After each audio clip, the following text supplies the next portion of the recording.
एक छोटे से गांव में रमाकांत नाम का एक मूर्तिकार रहता था। रमाकांत अपनी कला के प्रति समर्पित था। वह पत्थरों को तराश कर उनमें प्राण फूंकने का हुनर रखता था। उसकी बनाई मूर्तियां दूर दूर तक प्रसिद्ध थी। रमाकांत बहुत गरीब था, परंतु कला के प्रति उसका जुनून कभी कम नहीं हुआ। एक दिन रमाकांत जंगल में घूम रहा था, तभी उसे एक अद्भुत पत्थर मिला।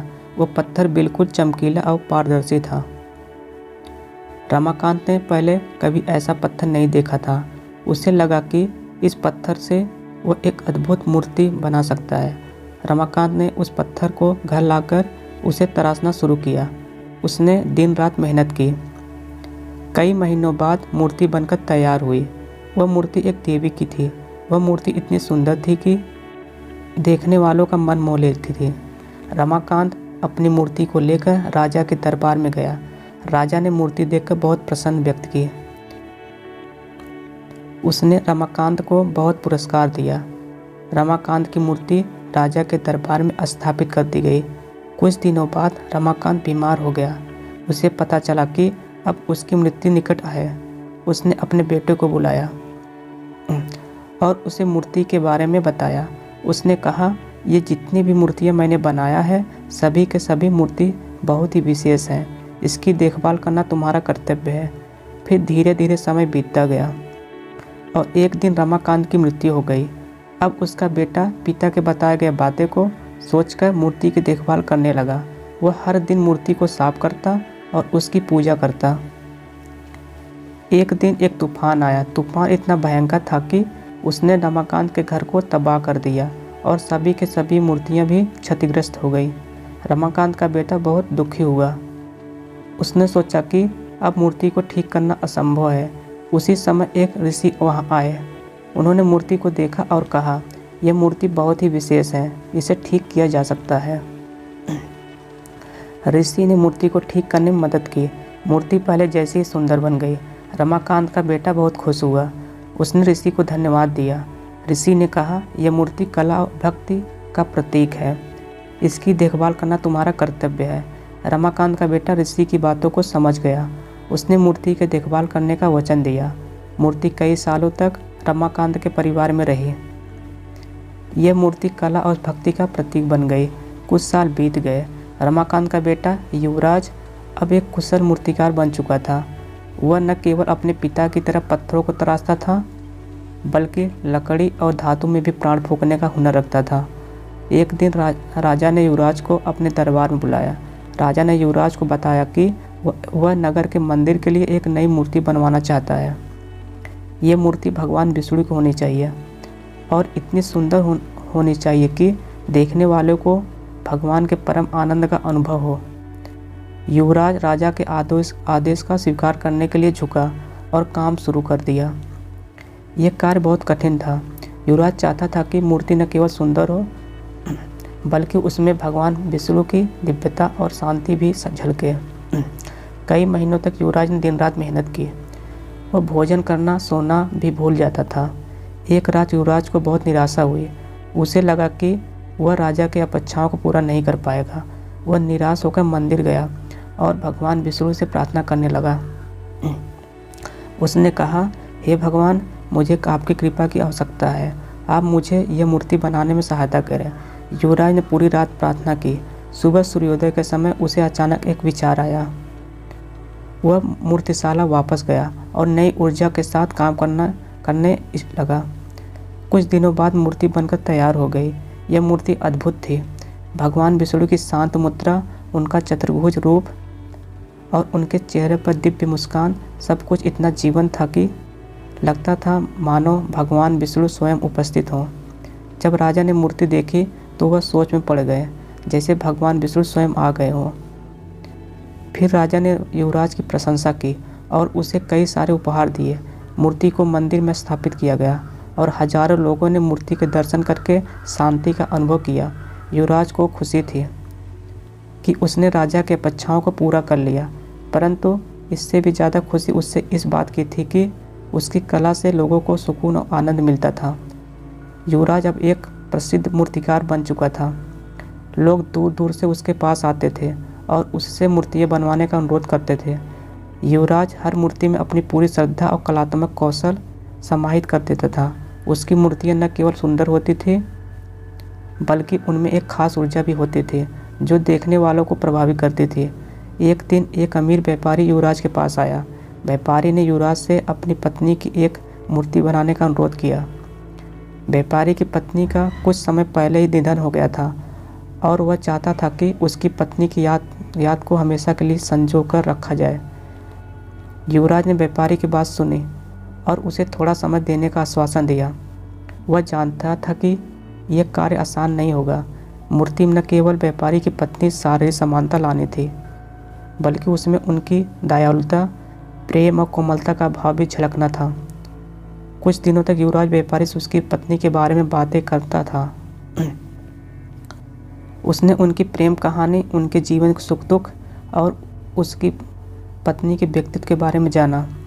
उसने व्यापारी की पत्नी की पसंदीदा चीज़ों के बारे में पूछा, जैसे उनके पसंदीदा फूल, रंग और गीत।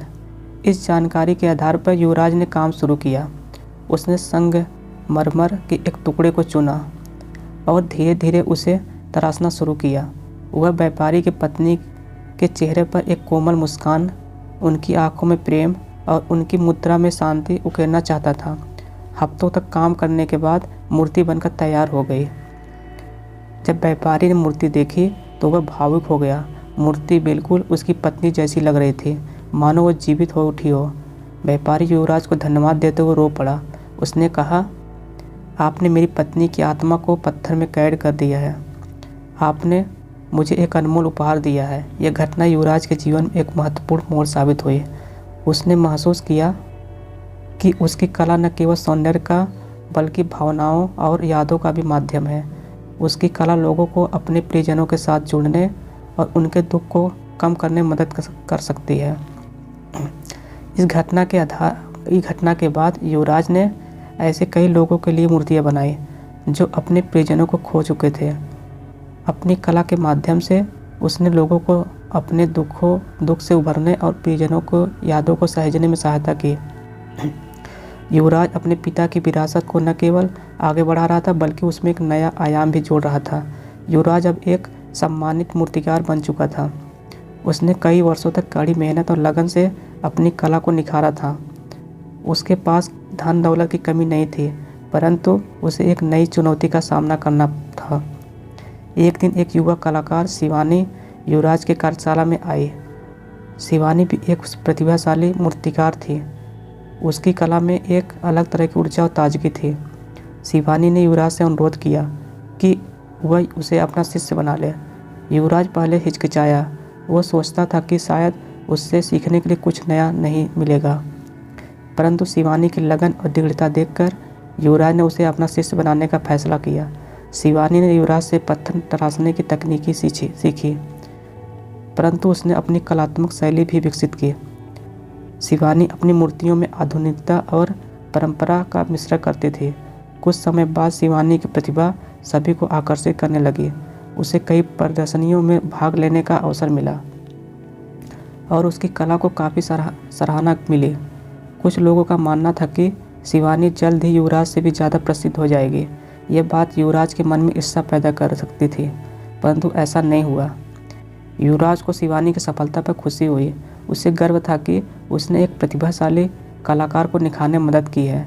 युवराज ने महसूस किया कि कला किसी प्रतियोगिता का विषय नहीं है, यह एक अभिव्यक्ति का माध्यम है और हर कलाकार की अपनी अनूठी शैली और दृष्टिकोण होता है। इस अनुभव ने युवराज को एक बेहतर इंसान और कलाकार बना दिया। उसने सीखा कि सच्ची खुशी दूसरों की सफलता में मिलती है। युवराज और शिवानी दोनों ही कला जगत में अपनी अलग अलग पहचान बनाते रहे। उनकी कहानी इस बात का प्रमाण है कि कला एक ऐसी भाषा है जो हमें एक दूसरे जोड़ती है और हमें नई चीज़ें सीखने और बढ़ने में मदद करती है। युवराज अब वृद्ध हो चुका था। उसकी आंखों की रोशनी कम हो चुकी थी और उसके हाथ इतने मजबूत नहीं रहे थे। वह पहले की तरह मूर्तियाँ बनाने असमर्थ था। हालांकि उसका जुनून कम नहीं हुआ था। वह हर दिन अपनी कार्यशाला में जाता था, शिवानी और उसके अन्य शिष्यों को मार्गदर्शन देता था और कला की चर्चा करता था। एक दिन युवराज को पता चला कि वह अधिक समय तक जीवित नहीं रह पाएगा।